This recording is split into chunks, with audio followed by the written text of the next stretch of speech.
Hola, ¿qué tal? Bienvenidos. Esta es la versión especializada en salud del Noticiero Científico y Cultural Iberoamericano, NCC, un espacio de la Asociación de Televisiones Educativas y Culturales Iberoamericanas, ATEI, con la intención de difundir la ciencia y la tecnología en toda América Latina. La plataforma COVAX es un programa de la Organización Mundial de la Salud que busca garantizar un acceso justo de las vacunas contra la COVID-19 para todos los países del mundo, sobre todo para aquellos más desprotegidos. Un acceso mundial a los inmunizantes es la única vía para erradicar los efectos de la pandemia en la salud pública y la economía del mundo. Hay ciertas vacunas clave que ayudarían en el fortalecimiento de la coalición COVAX para asegurar un acceso equitativo.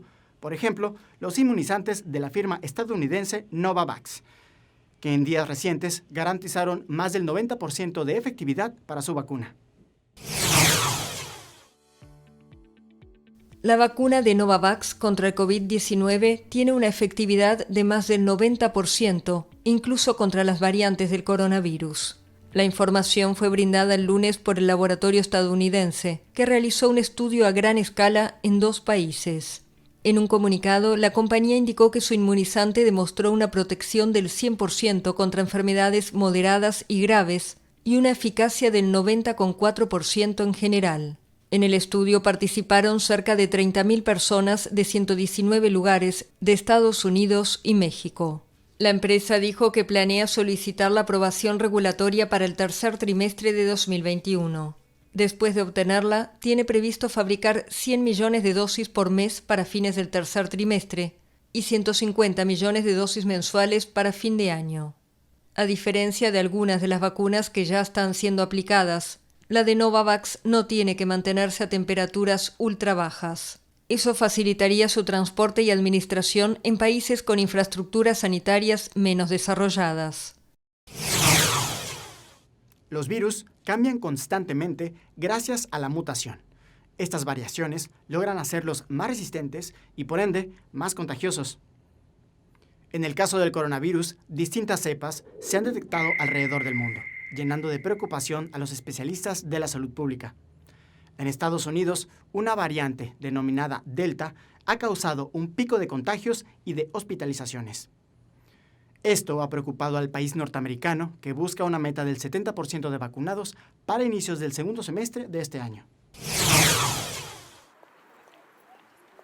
La variante Delta del coronavirus es 60% más contagiosa que su predecesora, la Alfa. Eso es lo que afirma un estudio publicado el viernes en Reino Unido. El ministro de Sanidad británico Matt Hancock había estimado recientemente este porcentaje en 40%. Pero según este informe de la Salud Pública de Inglaterra, se detectaron en Reino Unido más de 42.000 casos, casi 30.000 más que una semana antes, de esta nueva cepa que ya representa más del 90% de los nuevos contagios. La variante Delta fue identificada por primera vez en abril en India y ahora es dominante en el Reino Unido, superando a la variante Alfa, descubierta en diciembre en el sureste de Inglaterra, y causante de una disparada de casos que llevó a casi 4 meses de confinamiento. Sin embargo, el estudio considera alentador que este nuevo aumento de casos no vaya acompañado de un incremento similar en las hospitalizaciones, y lo atribuye al avance del programa de vacunación. El Reino Unido, país europeo más golpeado por la pandemia con casi 128.000 muertes, ha desplegado una campaña de vacunación masiva. En 6 meses administró una de las 2 dosis necesarias a más del 77% de los adultos. Un pasaporte COVID abriría el paso hacia una libre circulación dentro de la Unión Europea, ya que para muchos países es necesario reactivar la economía por medio del turismo. Este certificado permitirá eliminar las restricciones de viaje en los 27 Estados miembros de esta Unión. Entre la información que brindará este nuevo pase se encuentra información de la vacuna que se recibió, si se cuenta con una prueba negativa o si se ha recuperado con éxito en caso de haber contraído la COVID-19. El certificado digital de la COVID de la Unión Europea supera uno de sus últimos trámites con la promulgación de la ley que han rubricado este lunes las instituciones europeas. Su objetivo es viajar con más seguridad este verano y avanzar en la recuperación de una Europa sin barreras tras las restricciones impuestas por el coronavirus. En declaraciones a Euronews, la presidenta de la Comisión Europea ha ratificado además su compromiso para impulsar la vacunación también en los países pobres. Si uno adopta un enfoque general, se trata de donaciones, de financiación, de exportación, esto a corto plazo. A largo plazo se trata de construir centros de fabricación en otras regiones del mundo, por ejemplo en África. Esa es una tarea de la Unión Europea. Invertiremos 1.000 millones de euros en la construcción de esas fábricas con nuestros amigos africanos para que con el tiempo África produzca sus propias vacunas. El documento europeo certifica que su titular ha recibido la pauta completa, ha dado negativo en una prueba de coronavirus o ha superado la enfermedad. La práctica totalidad de los países europeos progresan en la desescalada conforme avanza la vacunación masiva. Dentro de los muros de las cárceles se vive otra pandemia, una que además de permitir un nivel alto de contagios, no ofrece los cuidados que requiere una persona que se ha contagiado por coronavirus. Según datos de la Comisión Nacional de los Derechos Humanos, en México, se reconoce que una persona tiene más riesgo de fallecer por COVID-19 si está dentro de un penal. A continuación, un breve resumen expone la situación de las cárceles de América Latina ante la crisis sanitaria. América Latina, con 1,7 millones de personas privadas de la libertad, se ahoga en una crisis carcelaria sin precedentes, en la que al ya inhumano hacinamiento, las deplorables condiciones sanitarias y las fracturas a las leyes de todo tipo, se sumó la pandemia del coronavirus.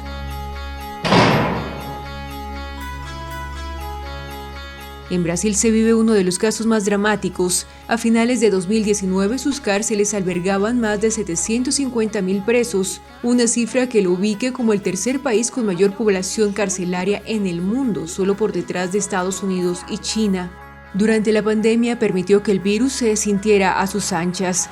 En 2020, el número de muertes por coronavirus en prisiones brasileñas aumentó un 190% en el primer bimestre de 2021 frente a los 2 últimos meses de 2020. Unas 340 personas, entre reclusos y funcionarios, fallecieron por el virus, mientras que más de 67.000 resultaron contagiadas.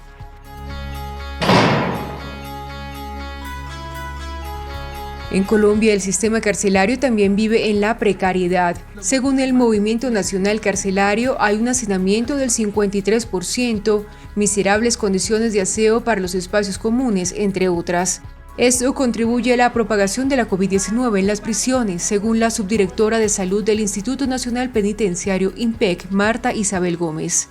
Hay menos distanciamiento físico y eso hace que haya menos ventilación y que favorezca el aumento de casos al interior del establecimiento.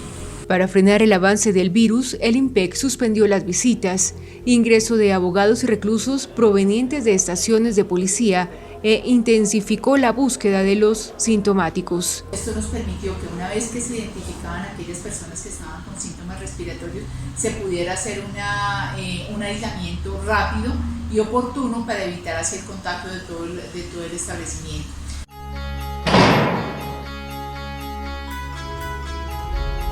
A lo largo de este año de pandemia, Paraguay sufrió varios intentos de fuga y algunos motines, el último en la cárcel de Tacumbú en Asunción el pasado febrero, que se saldó con 7 fallecidos.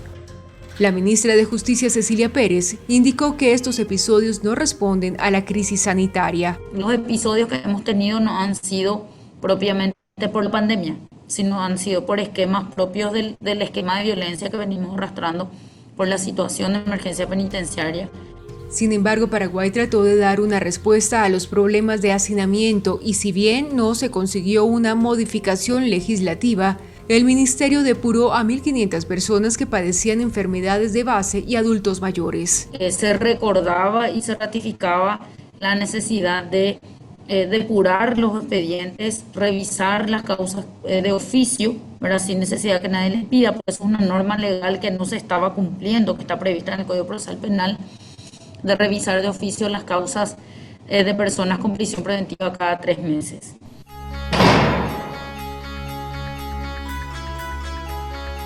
Mientras las cárceles ecuatorianas son catalogadas como un enfermo terminal al que se le sumó la pandemia, los centros de reclusión de Centroamérica son para muchos como tener una pesadilla despierto. Fueron portada de periódicos y revistas con las imágenes de pandilleros de grupos rivales revueltos, sentados en fila en el piso de los patios de los penales, con la cabeza rapada, las manos atrás y vistiendo solo pantalón corto y mascarilla. Hasta junio de 2020 la región acumulaba casi 1 millar de presos contagiados. En Cuba, los círculos infantiles creados hace 60 años continúan como una fortaleza para el país, donde una de las prioridades es el conocimiento. Estas instituciones educativas, fruto de la revolución, fueron concebidas como respuesta a la necesidad de trabajo de ambos padres. Así es como se concretó un refugio que ofreciera a sus hijos, además de un lugar seguro, una preparación para el futuro. A pesar de la pandemia, estos centros de aprendizaje siguen en funcionamiento, cumpliendo con las medidas sanitarias requeridas para proteger a los pequeños. El Círculo Infantil Elpidio Valdés, ubicado en la barriada de El Vedado, en la ciudad capital cubana de La Habana, evoca a uno de los personajes animados antológicos para niños en la isla caribeña, el cual representa a un coronel Mambí en la guerra de independencia contra la metrópoli española. Este centro educativo, como todos los de su tipo en Cuba, mantiene estrictos protocolos sanitarios para evitar el contagio de la COVID-19. Que estamos tomando todas las medidas habidas y por haber para, de esta forma, los niños nuestros vengan con un buen estado de salud emocional, con un buen estado de desarrollar las habilidades, de desarrollar las actividades aquí en nuestro círculo, y de esa misma forma entregársela al padre, ya que el padre se tiene que ir despreocupado, o sea, de que nosotros aquí en la institución nos ocupamos y nos preocupamos por nuestros niños. En Cuba existen actualmente 1.130 círculos infantiles atendidos por más de 9.000 educadoras. A dichos centros asiste una cifra superior a los 154.000 niños en edad preescolar. Con información de la oficina en La Habana, Cuba, Noticias Xinhua. A lo largo de su vida, una mujer promedio tendrá que someterse a numerosas mamografías como parte de los monitoreos habituales para la detección temprana del cáncer. Para muchas, esto genera una preocupación, ligada a los efectos que podría tener la radiación en el cuerpo a largo plazo. Aunque nuevas investigaciones han demostrado que la dosis de radiación es mínima y presenta pocos riesgos, métodos mucho más amigables están siendo desarrollados a favor de una mejor calidad de vida. Judith Giró Benet, la inventora de la Blue Box, es una ingeniera biomédica española que con 24 años ha logrado el prestigioso premio James Dyson. Su invento es un método fiable de diagnóstico de cáncer de mama mediante una muestra de orina y la inteligencia artificial. Un método fiable sin dolor ni radiación y sin salir de casa, que tiene un coste 10 veces menor que una mamografía. Esto es una box, es una caja que tiene en su interior unos sensores que son sensibles a ciertos compuestos químicos que están presentes en tu orina si la persona tiene cáncer de mama. Todas las familias desafortunadamente van a tener como mínimo un caso en algún momento, pero aquí la buena noticia es que si se detecta suficientemente temprano, muchas veces se puede curar. Es decir, la tasa de supervivencia de las mujeres con cáncer de mama es altamente proporcional a la detección, si la detección ha sido temprana. Y es por eso que la motivación bueno, doncs, si conseguimos realmente optimizar la Blue Box al máximo para conseguir detectar cáncer de mama en estadio inicial, aquí está la clave, inicial, entonces pues puede tener un impacto. Y eso es lo que nos motiva a mi equipo y a mí. Ahora mismo, ser ingeniera biomédica es súper divertido, es un momento genial para la medicina y la ingeniería biomédica, porque de una vez por todas la inteligencia artificial se está usando, pero esta vez de verdad, aunque hace años que existe ya, ¿no? Pero ahora se está implementando ya a aplicarla en la medicina y aplicarla bien. Cuando tú estás creando un algoritmo de inteligencia artificial en tu ordenador, lo que pasa es que tu ordenador, tu software es más inteligente que tú. Entonces tú tienes que entrenarlo, tienes que ir conduciéndolo, ¿no? Y a ver dónde llega. Aquí al final la única limitación que tiene la inteligencia artificial es cuántas muestras eres capaces de conseguir para entrenar el algoritmo. Es decir, cuántos hospitales logras convencer para que se sumen al estudio y te den pues muestras de orina de pacientes. Y así que este verano vamos a empezar pues una serie de estudios clínicos entre California y Cataluña, en los que vamos a ir a hospitales, recoger muestras de orina y usarlas para entrenar. La Blue Box es nuestro goal más inminente y el que más ilusión nos hace ahora mismo. Europa es un lugar donde ahora mismo se están destinando muchísimos recursos, muchísimos fondos a la innovación. Es decir, poner una sucursal de tu startup en Europa yo creo que es su paso necesario, vamos, totalmente. Igual de necesario que poner otra sucursal en Estados Unidos, donde la biomedicina está pasando, pues ahí es donde tenemos que estar, en Europa y en Estados Unidos. El dengue es una enfermedad viral que se transmite a humanos por medio de la picadura de mosquitos infectados, misma que en los últimos años ha logrado propagarse con rapidez en distintas regiones del mundo. Las variaciones locales y el riesgo que podría tener esta enfermedad están ligadas a las precipitaciones, la temperatura, humedad y tipo de urbanización de una comunidad. Este padecimiento afecta en su mayoría a los países de Asia y Latinoamérica y se ha convertido en una de las causas principales de hospitalización y muerte en niños y adultos. La buena noticia es que un nuevo estudio podría dar respuesta a los esfuerzos por combatir esta enfermedad. Una esperanza para contener el dengue. Un estudio realizado en Yogyakarta, en la isla de Java, reveló que los casos de la enfermedad cayeron fuertemente luego que se introdujeran mosquitos con la bacteria Wolbachia.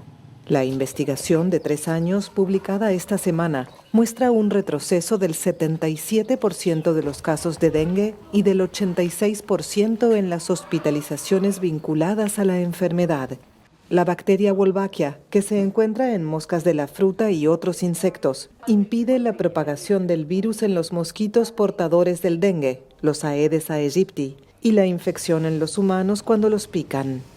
El estudio implicó introducir primero la bacteria en mosquitos en algunas zonas de la ciudad para medir cómo incidía en las infecciones a humanos de entre 3 y 45 años. Después, la prueba se amplió a toda la ciudad y a regiones vecinas, englobando a una población de 2,5 millones de personas. Los científicos esperan que este método sea un arma decisiva en la batalla contra la enfermedad, que provoca dolores musculares, fiebre y náuseas, y en los casos más graves, hemorragias e incluso la muerte. El dengue es la enfermedad transmisible por mosquitos que se propaga más rápidamente, con más de 50 millones de casos al año, 8 de ellos en Indonesia. Otros estudios mostraron que este método es eficaz en prevenir otras enfermedades transmisibles a través de mosquitos, como el Zika, el chikungunya o la fiebre amarilla. La pandemia llegó a afectar nuestras vidas de una manera u otra. Nadie quedó indiferente ante la llegada de un virus que logró esparcirse alrededor del mundo en cuestión de semanas. Hemos aprendido a vivir de otro modo. Adaptamos nuestras necesidades a las restricciones y múltiples recomendaciones. Aprendimos que lo digital, que anteriormente parecía aislar a las personas, nos permite estar unidos. La crisis sanitaria nos enseñó cosas tan básicas como que abrir las ventanas de la casa para ventilar todas las habitaciones puede llegar a salvar vidas. Isabel Pereña Pinedo, más conocida por su nombre de casada, Isabel Oliver, es la directora de enfermedades infecciosas de la Agencia de Salud Pública de Inglaterra. Esta doctora madrileña es responsable de buena parte de la respuesta sanitaria a la COVID en el Reino Unido, una pandemia que está obligando a replantear hechos tan cotidianos como abrir las ventanas para mantener la ventilación o la importancia de lavarse las manos. Elementos que deberían permanecer anclados en nuestros hábitos en una revisión de las costumbres en la que también entra el presentismo laboral. A veces estamos acostumbrados que cuando no nos encontramos bien, tenemos una infección, vamos a trabajar de todas maneras, porque se espera, porque estamos acostumbrados, porque es la cultura que tenemos. Y creo que una de las cosas que deberíamos aprender después de esto es que si tienes una infección, deberías quedarte en casa.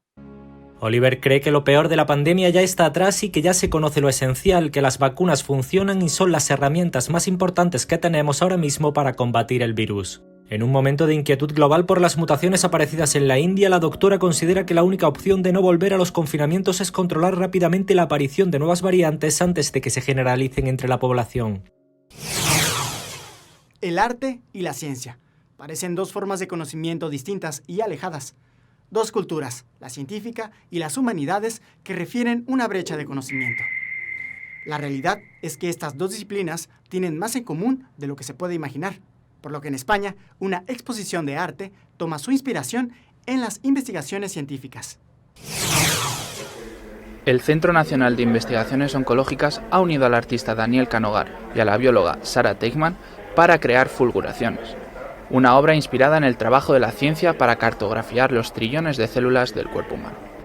Es el cuarto año que el CENIO hace esta iniciativa de CENIO Arte, que surge pues por la necesidad de un centro como el CENIO de contar la importancia de la ciencia a la sociedad. Pensamos que el arte es un vehículo fantástico para llegar a los ciudadanos, para llegar a la sociedad, y lo que hacemos es fomentar el diálogo, el encuentro entre científicos y artistas para que la artista genere una obra de arte nueva, inspirada en un gran tema de la ciencia. La obra cuenta con 12 pantallas LEDs, ordenador, cables y estructuras metálicas e introduce a cada visitante en una experiencia única. La obra es algorítmica, es generativa, nunca se repite, no es un vídeo que cada 10 minutos se repite, sino que hemos creado unas reglas en el algoritmo que de alguna forma se van desarrollando y van creando infinitas posibilidades combinatorias. Fulguraciones puede contemplarse desde hoy en el CENIO hasta el 6 de julio, que será trasladada a su stand en Arco. La recaudación de su venta se destinará a la investigación del cáncer. Al momento en que inició la pandemia por COVID-19, se pensó que los animales también podrían contraer o propagar el virus. Aunque las enfermedades zoonóticas transmitidas de animales a humanos adquieren una particular importancia, lo cierto es que las investigaciones en torno a estos temas logran dar sus primeros frutos, ya que en Rusia se ha desarrollado la primera vacuna contra el coronavirus para mascotas.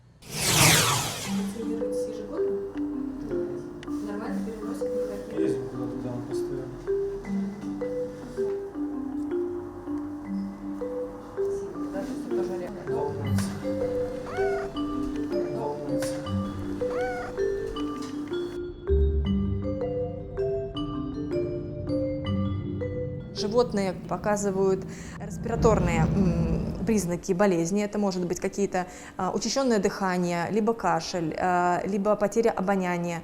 То есть, точно такие же, как у людей, только в очень-очень поверхностных, так скажем, проявлениях.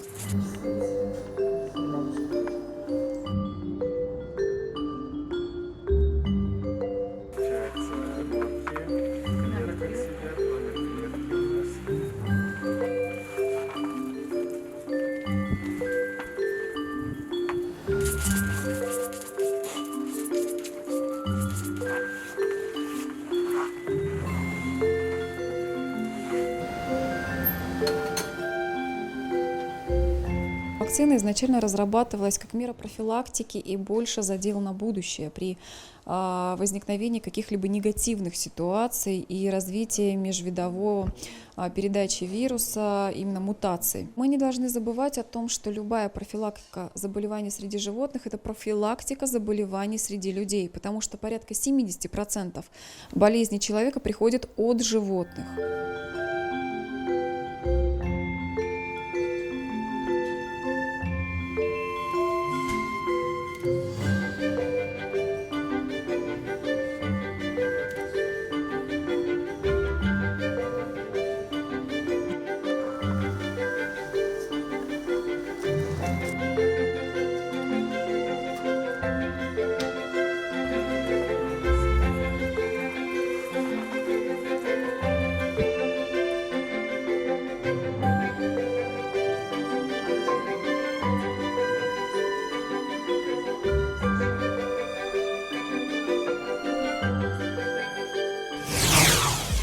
Gracias por acompañarnos en este viaje informativo en el Noticiero Científico y Cultural Iberoamericano NCC, especializado en ciencias médicas y tecnología de la salud.